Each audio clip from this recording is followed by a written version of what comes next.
Whoa. Oh. What? Just realizing that I've forgotten how to smooth. It's control, by the way, if you want to put down a totally flat surface. Okay. Which is best used for making ramps. And covering covering our base in what looks to be just massive amounts of snow.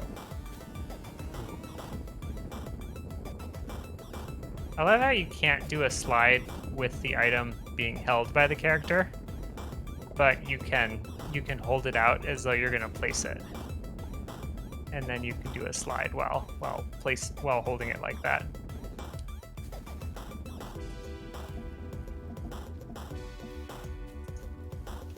Cool. Okay. So I continue to turn our base into a trash heap of valuables. Well, I am leveling this plane out as hard as I can so that we have more space for that trash heap. The pit is just everything that's not on the plane, right? Or are you going to level everything around the base? We'll see.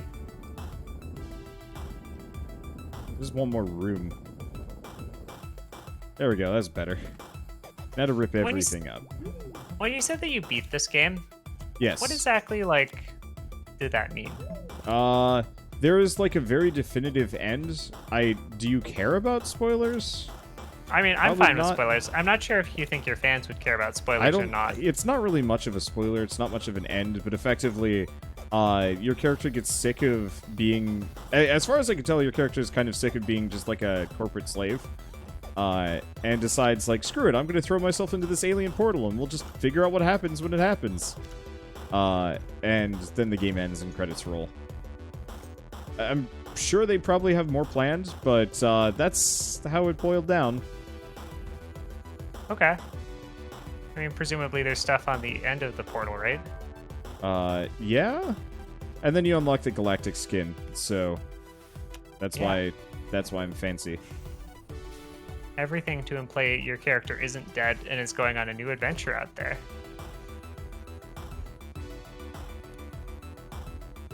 Alright, I decided the other things that seem to be spawning research items weren't the same as the thing that I was wondering would stop them from spawning if I removed it. So I removed it and I'm carrying it back to base 2. Do we care about the diversity of them, or are research items kind of like a fungible resource? They're fungible. There's a very clear, value system. Mm-hmm. But... So this might be better than, some other resource items. Yeah, so usually the bigger or the rarer or more valuable looking, usually that does actually translate to pure raw, actual value. Are we eventually going to get, a vehicle that'll allow me to carry lots of things in, the truck? Yes. Let's see. Oh. I'm still slowly no. setting this up. Oh no, there's no power on my oxygen line anymore. Oh, that's because the oxygen line is disconnected. Give me a second. Okay. You're up. You're good. Thanks. Yeah, I was gonna make it back to home, but only very narrowly. It was connected to a platform instead. I see.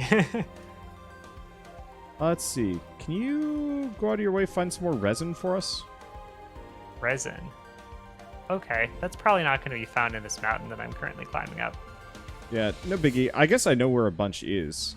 I'll go check it out. Where is it? Just tell me a direction and point me the way. Follow my line.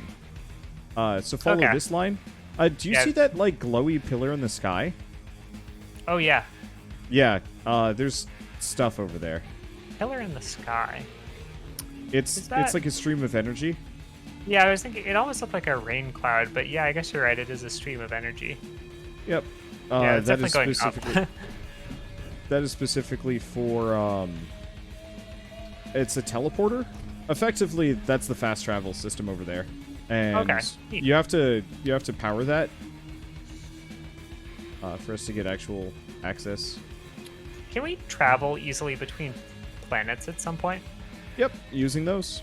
So every Okay. time we land at a planet, we want to go find. Ooh, that's a lot of malachite. That's a good thing. Yeah,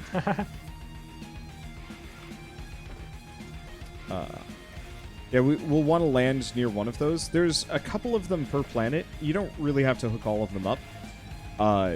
There are also teleporters in the planet's core as well. Okay. Is the fast travel just to jump? Oh, I see there's a bunch of compound around here. But you said you wanted resin, right? Yeah. Okay. So there Yeah, should because be resin we needed somewhere to around make here, a too. smelter. I gotta do push-ups. I'll do them after. I can barely move today, so... Are your viewers, I'm- like, they call those in at some point? Yeah, How so... that happens? Okay. So Twitch has a thing called channel points that you effectively... Yeah, I remember that. I just wasn't sure what your precise way of dealing... So someone will cash those in, and then you have to do it, and they stack up if you're not doing it, right? Yep, and so I owe a considerable amount of both push-ups and ring fit. I did my first session of ring fit back yesterday, and it was... I can't bend my legs. I see. Well, I'm glad to know that your fans have your health in Yeah. mind when they do this to you. They enjoy it thoroughly when I'm suffering. We Is because it always my office it kind of is. So we have to, when I'm doing ring fit, I have to run in silent mode, which is turbo squatting, which is extremely hard if you have not done it in a while. Let's see. The resin's over here, but you keep grabbing what you're grabbing. You look for Resin's the over fallen here. spaceship bits, by the way, as I was well. noticing some over here while I was at it. Yeah, like feel free to go for those. Those are actually really important. Because they will have resources that might not necessarily spawn on this planet as well. Or might not spawn easily on this planet. You said it's over here, but am I just nowhere near the glowy thing? No, it's right there. Yeah, it's in front of me. I didn't go all the way to it because the line stopped. Yeah, I didn't make it all the way to the glowy thing. I don't even see where are you? Can I ever see where you are? I'm starting to wonder this now. I see where you are. Do you not see a little Oh, there sign it is above now. my head? Yeah. I might have been missing it. I see. So it branched off to the left here, and I went right because... Okay. Yeah, I was just giving vague directions. There was a little bit of resin over here. Mainly, I just wanted you to go see the teleporter network. Sure, yeah. There was like a smidge of resin here, but it... Oh, I see. It's underneath the spaceship bit.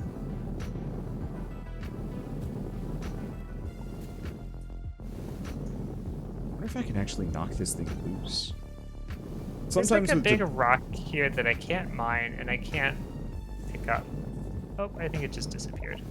Yeah, so there are certain overlarge resources that will despawn. If I mess with them up? Yeah. I see.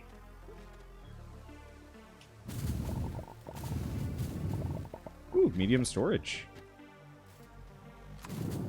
Okay, so around this teleporter network, there appears to be a big ravine. Is that related to the teleporter network, or is that just an independent biome feature here? It's just an independent biome feature. Mostly to skunk you if you're not careful. I was thinking it looked a little bit lethal. When I was playing with other people a year ago, we were not paying as much attention, and it was funny. Oh, Well, because I ammonium. suppose part of it is you end up getting stuck down there. Yep. And you're dead, you respawn, but then your resources are still down there, right? Yeah. Luckily, this game is never terribly punishing with the... Like... It's never that punishing with losing your stuff. You can almost immediately just rebuild everything. As opposed to like a number of survival games that I've played where it's just like, you just lost all your stuff. That sets you back 5 hours. And I'm like, just can't do that. So, What do you think it is about this game that it manages to make it still have that resource management building collection sort of thing without being a grind about it then? It's still grindy. Like 90% of the latter half of my series when I was playing solo was very much me just grinding for a large number of basic resources. But it was so much easier than at the start. Like, I could just generate constant amounts of lithium and have zero problems. I needed that much lithium, and it was just me as well, which I think is kind of the other issue. Is that So I you think can it's just a lot. say, yeah, you can go tell me to go get something and I can maybe do it or not. Yeah. Or not, but it's just like having two hands working half this stuff is really important. Sure. I mean, for example, I didn't bring you resin because you got on that pretty quickly, and I was just kind of trying to figure out where it was. And in that process, I found a bunch of graphite.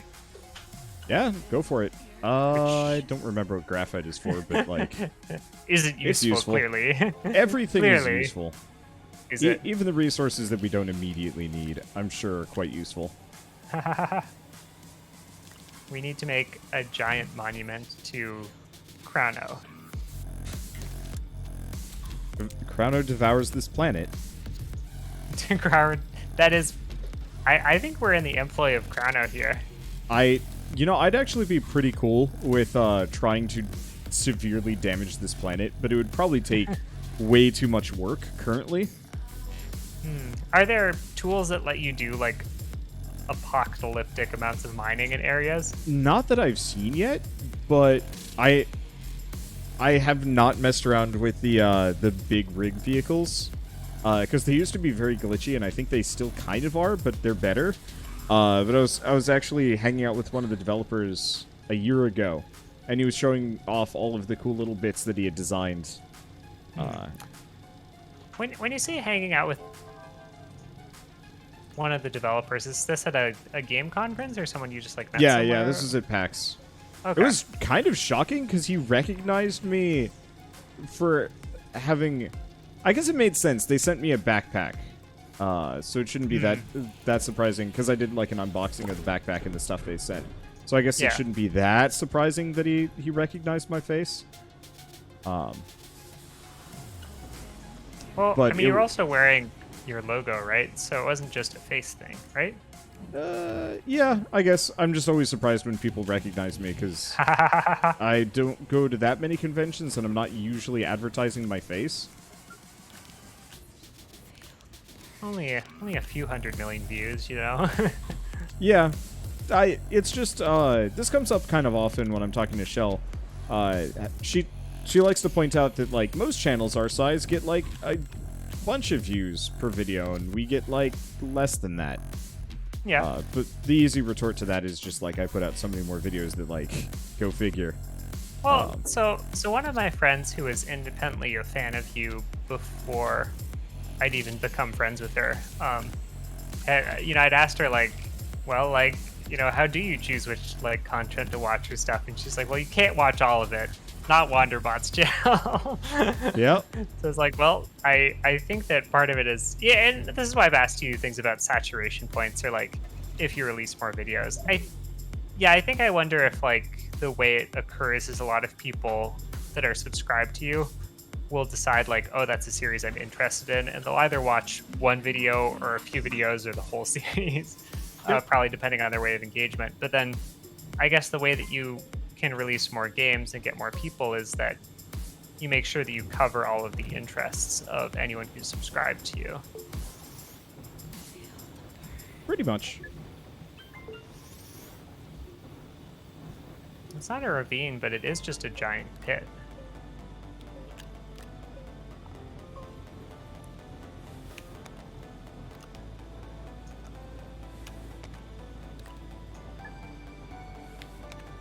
Actually, just thinking of your channel, I found an AMA that you did 4 years ago recently. Oh. Have you done other ones, or do you know which one I'm talking about? I think I've done 3. Okay. It's either 2 or 3. I kind of stopped doing them after a while because they didn't seem like it was worth it or helping anybody. Because part of it was an AMA partially just to try and like support people who are trying to get into streaming because it was on the Let's Play, right? Yeah, it's streaming and YouTubing. I think I was specifically talking a little bit about my my ridiculous content creation strategy that, you know, most people probably wouldn't really get into or understand. Well, that might be a bit dismissive, but it feels like a lot of people are just like, what? Streaming and then putting it on YouTube? That's dumb. And I'm like, what do you mean that's dumb? That makes perfect sense. Let's see. Okay, but, so what about the AMA? Oh, Or I just that I did it. I think it was just funny because it was just like, it was just a few years ago at this point. So it's just kind of interesting to like read things like, oh, I have like 30,000 subscribers and like, I just did these videos recently on this series. And it was just kind of like, oh, I remember that. Like, you know, I think it was maybe close when you moved to Kansas. That probably would make sense. I think that was a couple months beforehand when I hit gosh, I don't even remember. Okay. Yeah, well, actually, part of it was I couldn't actually remember precisely when you had moved to Kansas, which was kind of funny because you, of course, had been living in Winchester before that. So It is weird to actually say our hometown. oh yeah, Eh, yeah, I don't live there anymore. that's true. Yeah. And I highly doubt anybody will try and find, like, our house anyway. Right. Yeah, I don't live there anymore either. Yeah, I think part of it was, to me, it felt less sensitive because it's like, oh, that's not my establishment anymore.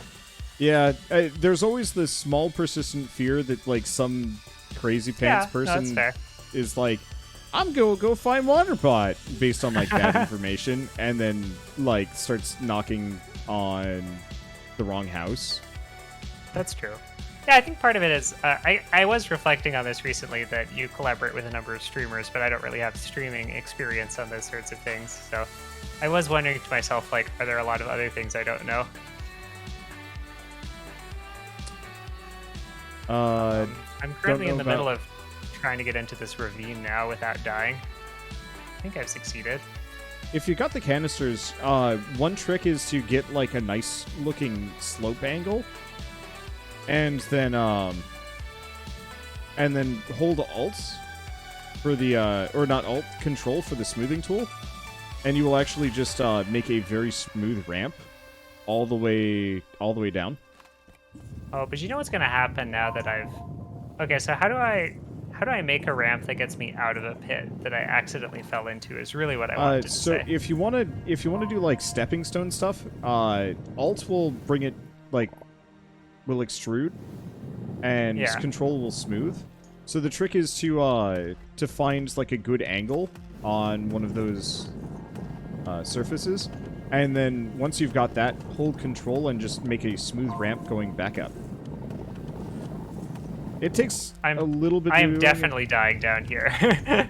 Okay. I think that's the real secret here. Here, yeah, it's fine. We can go get your stuff. I found the resin that I'm looking valuable.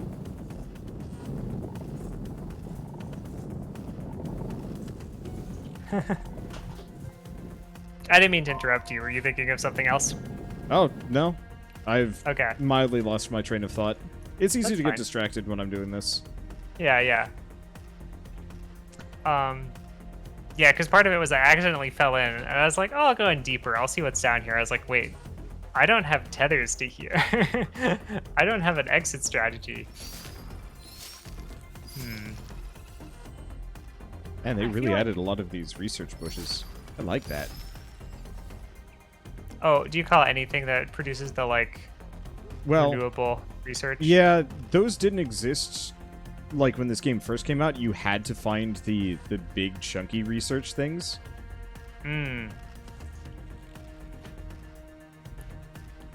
Let's see, wasn't there a story about Wander? Didn't someone show up at your house once? No fan has ever tried to find out where I live, which I'm very thankful for. There are other streamers that have been ambushed, and yes, I'm glad I'm not among their number. Please never do so. I'll see you guys at conventions happily. And in a very safe and public situation. Gosh, I assume you don't follow streamer news like at all. No. Not unless it makes national headlines.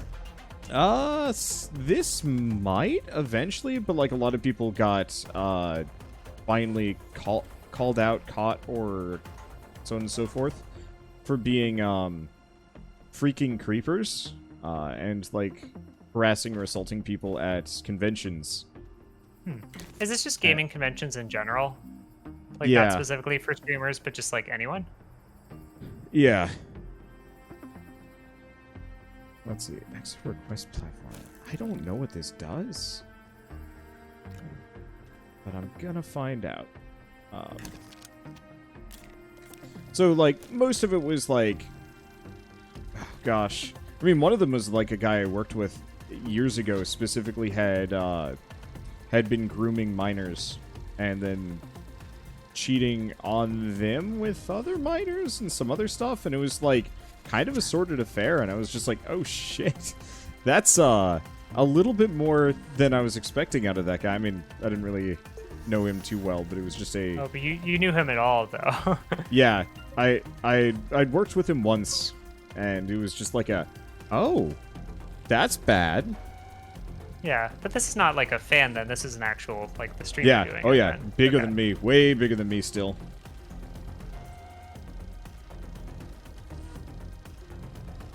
But so that's been going around hard lately, and been kind of preoccupied being like, okay, so what other people do I know of that are dirtbags? And so every day it's like one or two new names, and it's just like, oh, this is actually kind of nice.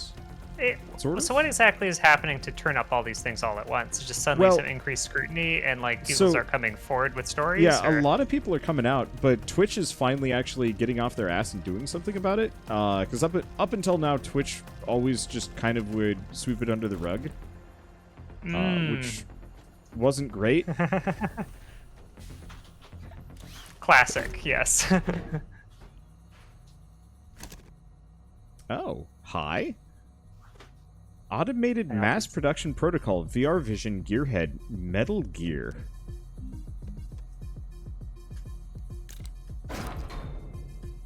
What is this? Anyone want to explain to me what the heck this thing is? 39 days. Wait, what?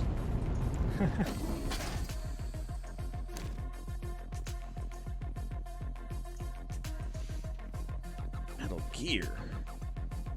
I mean, it is definitely like a reference to Metal Gear series, and it's a Big Mech or something. Is that what's Oh, going it just on? needs compound. Ooh. There's something like kind of... I think compound is just like a name for this kind of catch-all material. It's just very like... I don't know. Kind of a weird feeling for me. Compound. We need a medium resource canister. It's I'm like sure I don't Omega have one of from those. SimCity, where like one of the things they like I didn't play this particular expansion, but I think it's SimCity 5, an expansion to it allowed you to get the resource Omega, and you could replace like other things in the game with Omega. And one of the things one of the Sims would say about it was, "I don't know what it is, but I can't get enough of it." Huh. And something about just compound just like speaks directly to that to me.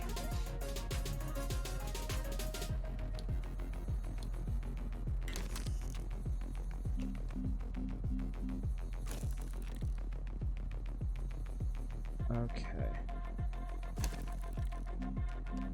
Medium resource printer needs glass and plastic. I don't remember how to make plastic in the slightest.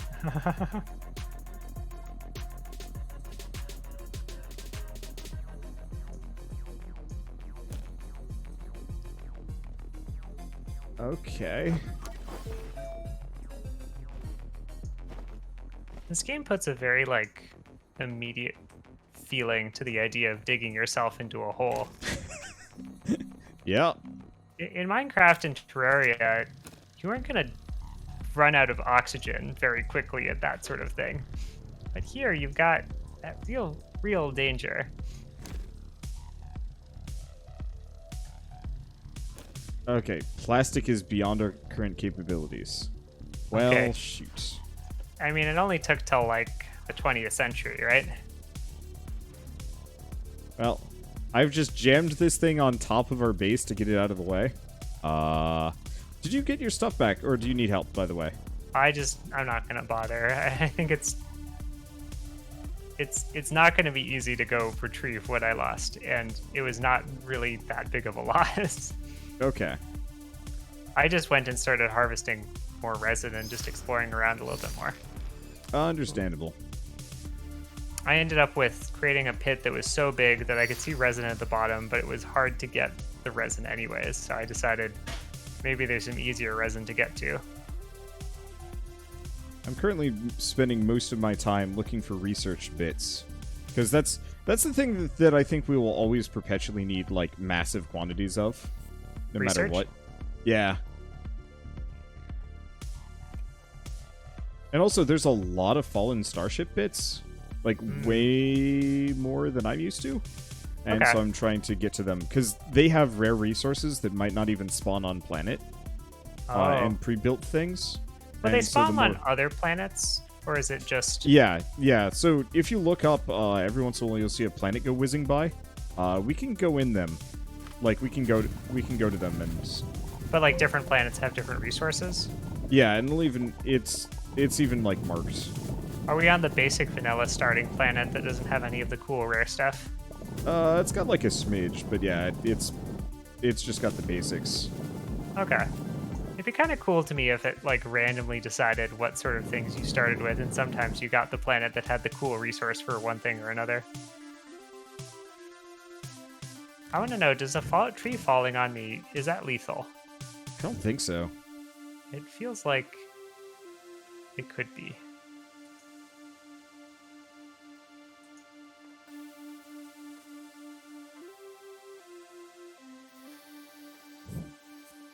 It just falls so ominously. Yeah. I think they just kind of bounce off your head. I think the only things that kill you are... Boulders. Like- Falling. Running out of yeah? oxygen. And those weird plants. Although those you kind of had to be asking for it to really get there.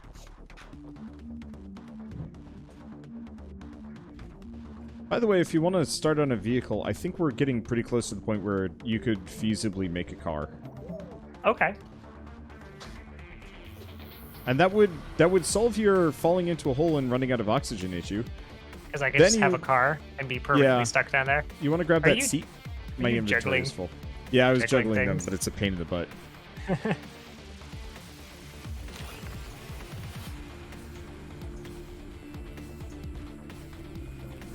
Oh, I just like playing an RTS.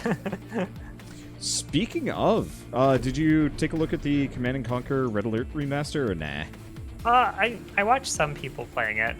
It seemed I was surprised because it wasn't just a remaster like they did with StarCraft. They actually seemed to add some new units.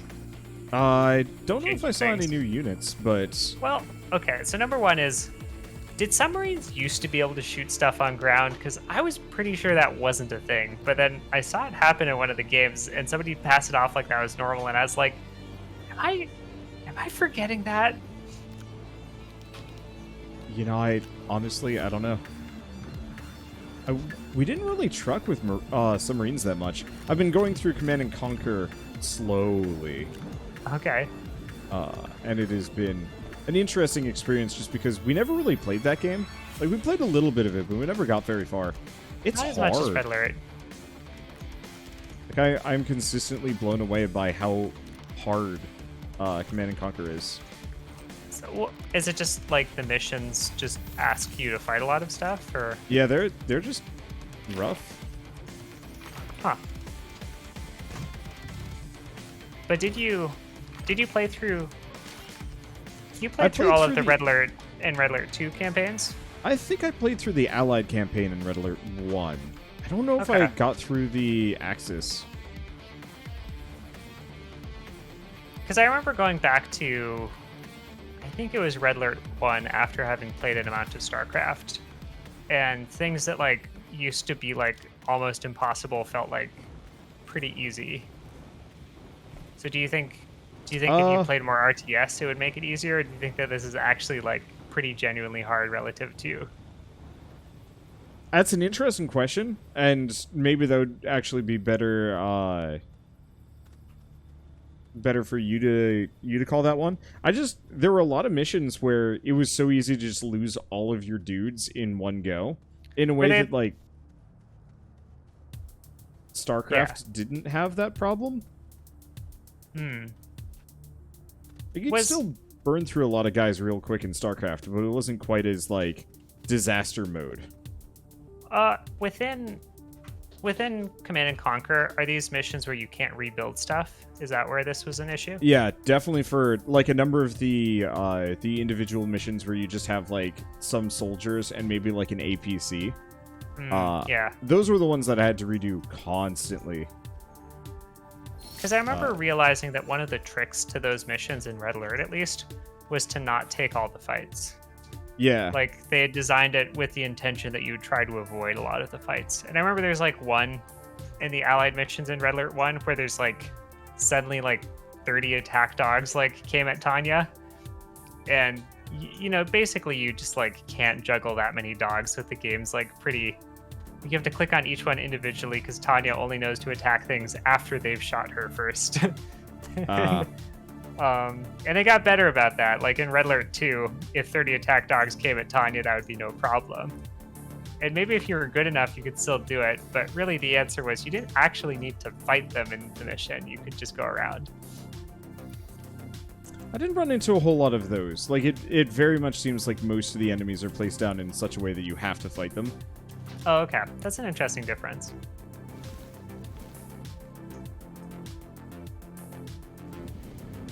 I found ammonium. Yeah, I had like one. I don't remember what it's used for.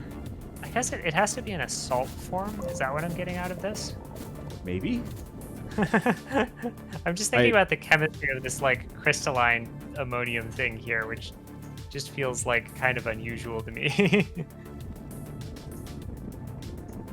I was just imagining something was peeing here a long time ago, and that's just... Ammonium. It's got to be a fish if that's the case. Because people can't dump their nitrogen in such a toxic form. They have to turn it into something less toxic to store it. Urea. But we don't go as far as uric acid. Too much energy relative to the water content. Don't lizards straight up just like poop crystals out? I mean, that might be the uric acid that I'm referring to. I know that it might be lizards that do it. It's a lot of like desert adapted things, but I don't think mammals. Yeah. I think probably just actually lizards. Let's see. By the way, Hey. I built a smooth ramp down into the one of the chasms. Haha, very good. I was gonna say I recently looked back at one of our Terraria videos, and there was in a discussion that we had about War of the Worlds, and you'd ask whether or not it was a radio series or a book first, and I looked up some of the history on that. So it turns out it was a book first. It was written in 1998, and that you mean 1898 or 18, yeah, not 1998. That was it like, was written hold up, very recently during our lives. No, 1898. So yeah, not even like 20th century. Like that's 19th century stuff there. But yeah, then it was they decided to turn it into like a radio drama. And you know, the thing that was interesting about it was they were pretty explicit at the beginning of the radio drama, like, hey, this isn't like, this is a not real thing that's happening, like, don't panic, like, this is just a dramatization. And it seemed like people weren't really that broadly fooled by it, but it still caused a national uproar afterwards, which kind of changed the narrative about like how many people were actually panicked by this thing, which seemed to be a lot less than like they made it out to be. But probably there were some people, just not like a national scale sort of thing. But the outroar afterwards in the next few days was. Huh. But yeah, so that was 1938, so 40 years after the publication. But then, so part of the reason I kind of looked into this previously and had a vague notion of how these things had gone was because after that, there was a number of people who tried to like recreate I want to say success in quotes for this, because a lot of the approaches were to make it even more dramatic in the retelling. And one of the consequences of that was that they started to be a lot less careful about making sure people knew that it was a radio drama. And so actually the real disasters to this occurred in like Ecuador, where like people just people were like the presentation was very convincing, I think, and very much intended to like kind of scare you a little bit or something. And, you know, kind of in a dramatic way, but not really like, it wasn't the same sort of like long introduction beforehand or other things. Like they interrupted like a musical broadcast to have this stuff happening. But then like firefighters like were doing like stuff to go to the scene or whatnot, and like people saw the firefighters going and like thought it like, oh, this really is real. And it started this huge panic, and then the radio station realized and said, oh gosh, we are like, this is totally fake, like don't keep panicking. And people were like, no, now we're gonna burn down the radio station. Wow. So yeah, it escalated quickly into like, and there were like claims that the firefighters were then stopped from putting out the radio station. Like 6 people died. So yeah, it's kind of, I don't know, it's like an odd narrative, because in the US like that didn't happen. But like, I think, you know, before reading about this, I might have thought something like that could have been close to happening. But the answer was it did happen, just elsewhere. Huh. I should probably look more of that stuff up. It's just... Well, I don't know about that. It's not a well-known story. I heard it from a Spanish podcast, actually. So Huh. I was kind of surprised because, you know, there's that point where you're just kind of practicing your Spanish and you're like, did I understand that correctly? Did they say people like died? It's like, oh yeah, this is pretty different. Pretty something else. So you still keep up with your Spanish? Occasionally. Yeah, it became kind of just like, I had a walking commute during the winter when I couldn't bike. And it wasn't totally walking, but I wanted to walk to the subway and then take it from there. But it meant that it was about like a 30-minute walk to the subway station. I could take a bus. It was a little bit faster, but not much faster. And I wanted a podcast for while I was doing that. And I was having trouble finding any English language ones that were interesting. But this one was like a pretty well-rated Spanish-speaking podcast, which like talked about like things people were interested in that like I guess are a little bit outside of what a lot of American like English media will talk about. So it was kind of neat for that. And I found that after like a few weeks of it, it wasn't too hard to pick up most of what was going on. Yeah, I can still understand Spanish most of the time when somebody's like speaking it around me or to me. It's the speed is a little tough.